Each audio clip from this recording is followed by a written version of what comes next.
আসসালামু আলাইকুম।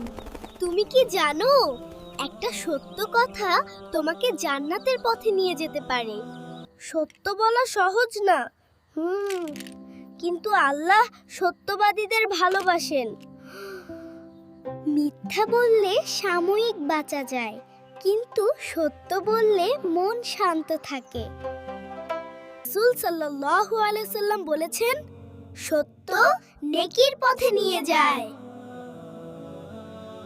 আর নেকি জান্নাতের দিকে নিয়ে যায়।